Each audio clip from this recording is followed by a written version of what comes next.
नमो नमः। भवतां सर्वेषां स्वागतम्।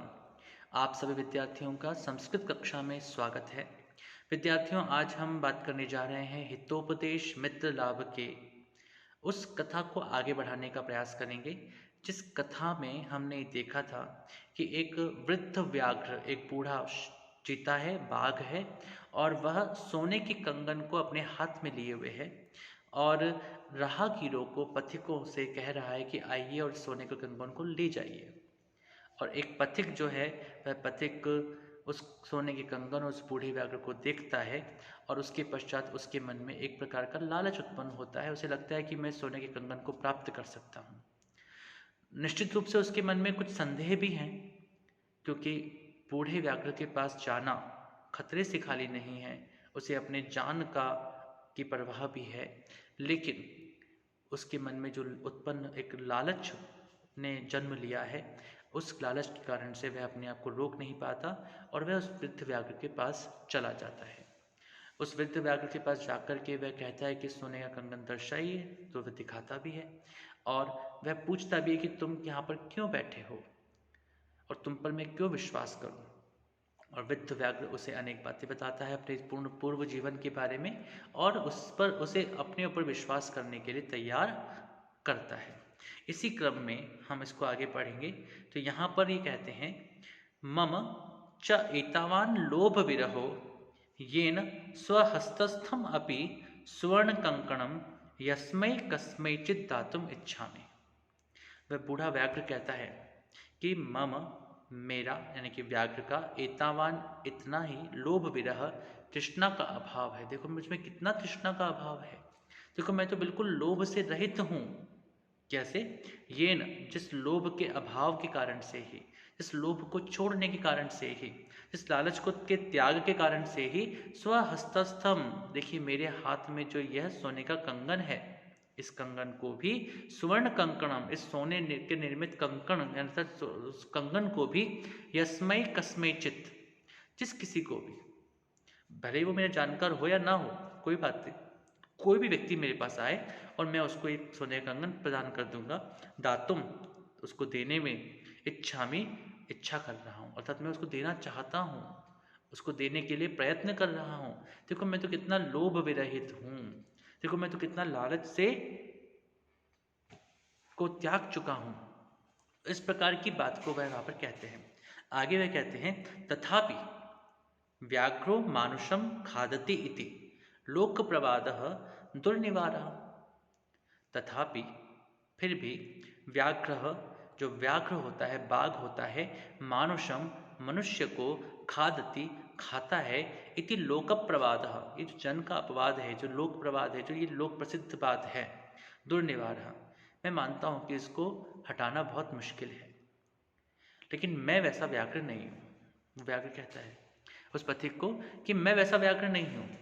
हाँ, लेकिन फिर भी मैं मानता हूँ कि मुझ पर विश्वास करना आसान नहीं होगा, क्योंकि लोक में तो ये प्रसिद्ध है ही कि बाघ जो है वे इंसान को खा जाते हैं, मार देते हैं।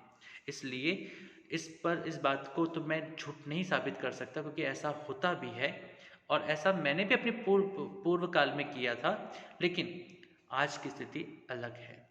आज तो मैं अपना सब कुछ त्यागने के लिए यहाँ बैठा हूँ, ना कि किसी को मारने के लिए। इसी बात को पुष्ट करने के लिए व्याघ्र एक श्लोक के माध्यम से कहते हैं, गतानुगतिको लोकः कुट्टिनिम उपदेशिनिम प्रमाणयति नो धर्मे यथा गोघ्नम अपि द्विजम। इसको एक बार लय में बोलेंगे, गतानुगतिको लोकः कुट्टिनिमुपदेशिनिम प्रमाणयति नो धर्मे यथा गोघ्नम अपि द्विजम। इसका अन्वय करते हैं, गतानुगतिकः लोकः यथा गोघ्नम अपि द्विज धर्मे प्रमाणयति तथा उपदेशिनीम अपि कुट्टिनीम धर्मे नो प्रमाणयति। गतानुगतिकः, किसी का अनुगमन करना, गत जो गया है उसके अनुगतिक है, उसका अनुगमन करना, अंधानुकरण करना, आंखें मूंद कर दूसरों के पीछे चलना, लोकः संसार, धर्मे धर्म के विषय में, गोघ्नम गाय को मारने वाले, तम अपि द्विजम ब्राह्मण को भी, प्रमाणयति प्रमाण मानता है, आदर देता है, तथा वैसे ही उपदेशिनिम उपदेश देने वाली, कुट्टिनिम व्यभिचार करने वाली स्त्री को न नहीं। एक बहुत ही ऐसी बात यहाँ पर व्याघ्र उस पथिक को कहता है, जो कि समाज पर एक बहुत बड़ा कह सकते हैं कि व्यंग्य भी है, कि समाज में हम उस व्यक्ति का विश्वास कर लेते हैं जो व्यक्ति भले ही अंदर से कितना ही बुरा हो, लेकिन सामान्य रूप में जिन लोगों के लिए माना जाता है कि ये लोग ठीक होते हैं, ये लोग पढ़े लिखे होते हैं, जैसे कि एक ब्राह्मण का बच्चा, ब्राह्मण का बेटा यदि कम पढ़ा लिखा भी हो तो भी समाज उस पर विश्वास कर लेता है। ऐसा होना नहीं चाहिए, क्योंकि योग्यता के अनुसार ही हमें सम्मान मिलना चाहिए। लेकिन सामान्य तौर पर हम ये देखते हैं कि एक ब्राह्मण के बेटे को एक क्षत्रिय का बेटा यदि शक्तिशाली नहीं भी है तो भी उसे उस तरह का की योग्यता से युक्त मान लिया जाता है।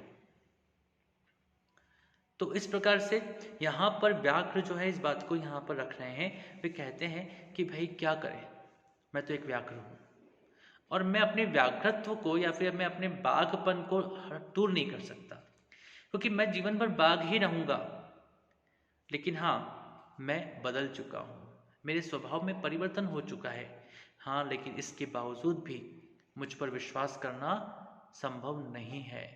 मुझ पर हर कोई विश्वास नहीं करेगा, क्योंकि वो तो मुझे बाघ की नज़र से ही देखेगा, वो तो मुझे नरभक्षी की नज़र से ही देखेगा। यहाँ पर भी वही बात कहते हैं कि जो ऐसा ब्राह्मण यदि किसी गाय को या पशु का वध भी करता है तो भी उस ब्राह्मण पर लोग यकीन कर लेते हैं, विश्वास कर लेते हैं, उसको प्रमाण मान लेते हैं। लेकिन यदि कोई दुराचारी स्त्री है,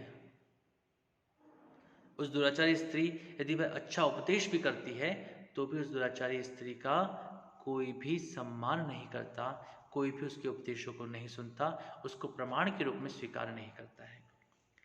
प्राचीन मार्ग पर चलने वाला यह संसार अंधानुकरण करता है। संसार धर्म के विषय में जैसे चाहे गो हत्या करने वाला ही क्यों न हो, ब्राह्मण की बात को प्रमाण मानता है, वैसे ही धर्म का उपदेश देने वाली उल्टा स्त्री की बात को कोई नहीं मानता। इस प्रकार मेरी भी बात को कोई मानने के लिए तैयार नहीं होता। मैं क्या करूं?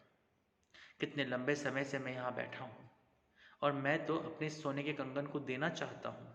मैं लोभ से विरहित हूँ, मैं लोभ से को त्याग कर चुका हूँ, लेकिन फिर भी मुझ पर विश्वास करना समाज के लिए मुश्किल हो रहा है, संभव नहीं हो पा रहा है। और मैं इसके कारणों के पीछे जो मूल भाव है उसको भी समझता हूँ कि समाज अंधानुकरण करता है, समाज जो आगे गए हैं उन्हीं का अनुगमन करता है, वह अपने अनुसार विचार विमर्श चिंतन नहीं कर पाता है। मया च, आगे कहते हैं, मया च धर्मशास्त्राणि अधीतानि, मेरे द्वारा धर्मशास्त्रों का भी अध्ययन किया गया है। व्याघ्र कहता है, व्याघ्र कह रहा है कि मैंने तो धर्मशास्त्रों को भी पढ़ा है, मैं तो धर्मशास्त्रों की बातों को भी सुना है। श्रृणु, एक धर्मशास्त्र की बात कहता हूँ, श्रृणु, सुनो।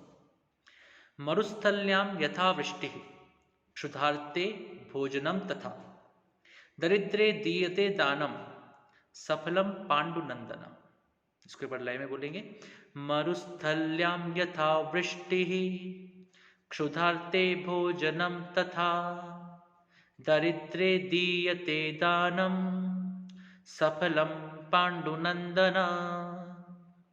यथा मरुस्थल्यां वृष्टि तथा दानम दरिद्रे दीयते, हे पांडुनंदन सफलम भवति।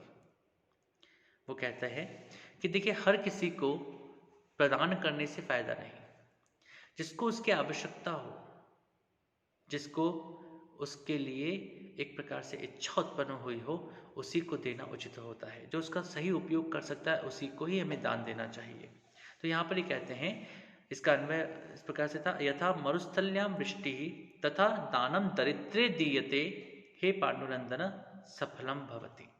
यथा जिस प्रकार से, जैसे मरुस्थल्याम शुष्क प्रदेशों में, जहां पर जल नहीं है ऐसे प्रदेशों में वृष्टि वर्षा, यथावा क्षुधार्ते जो भूखे हैं, जो क्षुधा से पीड़ित है, जो भूख से व्याकुल मनुष्य है, उसको प्रदान करने में, उसको भोजनम, उसको भोजन कराने में, और दरिद्रे जो दरिद्र है, जो गरीब है, जिसके पास धन संपन्नता नहीं है, ऐसे दरिद्र व्यक्ति में अर्थात ऐसे निर्धन व्यक्ति में दीयते यदि दे दिया जाता है दानम, दान, तो ही वे सफल होते हैं, तो ही वह सफलता को प्राप्त करता है। यह श्लोक महाभारत में लिखा हुआ है और महाभारत के अंदर इस श्लोक पे जो पांडुनंदन शब्द का प्रयोग किया गया वह युधिष्ठिर के लिए किया गया है। तो महाभारत में कहा गया है कि हे पांडुनंदन युधिष्ठिर, जैसे सूखी धरती में वर्षा और भूखे को भोजन देना सफल कहा गया है, वैसे ही निर्धन को धन देना भी सफल कहा गया है। अतः मैं यहाँ पर उस व्यक्ति को ही देना चाहता हूँ जो व्यक्ति वास्तव में इसकी आवश्यकता को अनुभव करता है। और हे पथिक, मुझे लगता है कि तुम इसको ग्रहण करोगे तो ये तुम्हारे जीवन में और तुम्हारे परिवार के लिए कुछ आवश्यकताओं की पूर्ति करने में निश्चित रूप से सफल होगा। अतः तुम इसे निश्चित रूप से स्वीकार करो। और शास्त्रों की बातें करते हुए व्याघ्र जो है वह पथिक को अपनी ओर मोड़ने का, उस सोने के कंगन के प्रति और अधिक लालायित करने का और अपने लिए विश्वास उत्पन्न करने का प्रयास कर रहा है। तो इस प्रकार से ये वृद्ध व्याघ्र की कथा आगे बढ़ रही है। इसका अगला अंश जो है वो हम लोग अगले पाठ में पढ़ते हैं। तब तक के लिए नमो नमः, शुभम भवतु, पुनर्मिलामः।